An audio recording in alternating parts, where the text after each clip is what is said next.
하나, 둘, 셋. 안녕하세요, 여러분. 지금은 밤 10시입니다. 제가 약간 야행성 기질이 있어서 아침보다는 저녁에 머리가 조금 더 잘 돌아가는 편인데요. 그래서 오늘도 어김없이 저녁에 촬영을 합니다. 운동 가야 되는데. 오늘은 무엇에 대해서 이야기를 할 거냐? 여러분, 권리라는 거에 대해서 어떻게 생각하시나요? 여러분은 여러분의 권리를 주장할 수 있으신가요? 권리 위에 잠자는 자는 보호받을 수 없다라는 말이 있잖아요. 그 말의 뜻은 무엇일까요? 권리를 행사하지 않고 방치하면 결국에 법의 보호를 받지 못한다는 뜻이죠. 제가 이 이야기를 왜 하냐면 제가 최근에 겪었던 일 때문에 이 권리라는 거에 대해서 다시 생각해 보게 되었습니다. 제가 이 일을 겪으면서 느꼈던 좀 많은 감정들 그리고 많은 생각들이 있었기 때문에 그런 거를 한번 이야기해보는 시간을 가져도 좋을 것 같아서 영상을 켜게 됐습니다. 제가 지금 겪고 있는 일은 아직 진행 중이라서 세세하게 말씀은 못 드리지만 부당해고를 당한 일이 있었습니다. 최근에. 그 일을 겪으면서 처음으로 제대로 권리라는 거에 대해서 생각해 보게 된 것 같아요. 정말 추상적인 권리가 아니라 생활 속에서 마주치는 권리라는 거를 좀 강조드리고 싶어요. 우리에게 당연하게 주어지는 권리라는 게 있잖아요. 우리는 왜 권리를 너무 멀게만 느끼는 걸까요?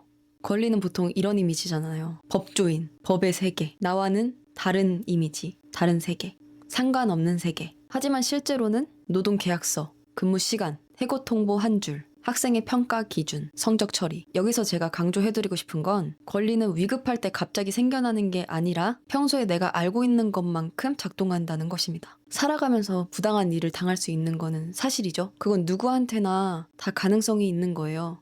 나한테 너무나 멀게만 느껴지는 그런 법에 관련된 일들이 내 주변 사람들한테도 일어나고 나한테도 일어날 수 있다는 이야기입니다. 제가 부당해고라는 걸 겪으면서 느꼈던 거는 내가 만약 그게 잘못된 건지 몰랐다면 저에게 일어난 일을 그냥 수긍하고 똑같이 받아들이면서 살았을 거 아니에요. 그런데 저는 제 권리를 알고 있으니까 제가 보호받을 사람이라는 걸 알고 있으니까 이제 적절하게 대응을 하고 있는 거겠죠? 내가 어떠한 피해를 당했어. 그럼 그 피해에 대해서 주장할 줄 알아야 돼요. 우리는 그거에 대해서 소리내지 못하면 절대로 이 세상에서 살아남을 수 없습니다. 인간으로서의 권리가 있죠. 존엄, 안전, 차별받지 않을 권리, 노동자로서의 권리, 학생으로서의 권리. 전부 당연한 것들이지만 말하지 않으면 사라지는 것들이에요. 이게 법적 문제로 가는 거. 법으로 해결하자라는 이 말이 되게 어떻게 보면 무서운 말이잖아요. 그런데 법이라는 거는 알아서 나를 구해주는 존재가 아니라 내가 말을 걸었을 때 비로소 움직이는 구조로 되어 있어요. 아무 말도 하지 않으면 세상은 그걸 동의로 처리해버린다는 건데요. 저도 자료를 모으고 법 조항을 살펴보고 절차를 하나씩 밟아가면서 느낀 거는 법이 생각보다 멀지 않다는 거예요. 어렵긴 했지만 불가능하진 않았어요. 저는 아직도 이 모든 걸 완벽하게 아는 사람이 아니에요. 여전히 헷갈리고 여전히 어렵습니다. 그런데 한 가지는 분명하게 알게 됐죠. 권리는 강한 사람의 무기가 아니라 준비된 사람의 언어라는 거. 제가 이 영상을 찍는 이유는 누군가를 비난하고 싶어서도 아니고 복수하고 싶어서도 아닙니다. 누구한테나 일어날 수 있는 일에서 최소한 아무 말도 못하고 무너지는 사람은 되지 말자가 이 영상의 핵심입니다. 그래서 저는 여러분들이 어느 위치에 있든 어느 조직에 속해 있던 여러분들이 여러분들의 권리를 주장할 수 있는 단단한 사람이 되었으면 좋겠다라는 마음입니다. 정말 누구한테나 일어날 수 있는 일이에요. 내가 모른다고 해서 누군가가 알려주지 않아요. 내가 알아야만 해결할 수 있는 겁니다. 우선순위가 뭔지 아시겠죠? 내가 먼저 알아야 된다는 뜻입니다.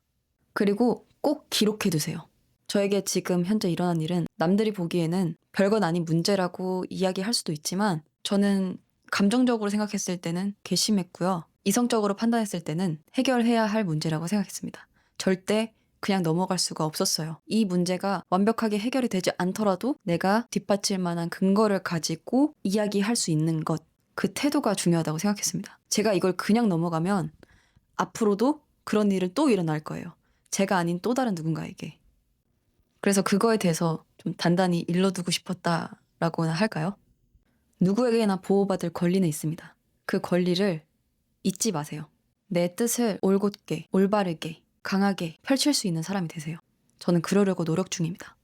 생각나는 책이 있는데 저번 영상에도 말했듯이 지금 다시 헌법이라는 책이 있어요. 제가 그 책을 읽으면서 인상 깊었던 건 헌법이 거창한 국가 이야기가 아니라 사람이 최소한으로 지켜야 할 선을 적어 놓은 느낌이었거든요.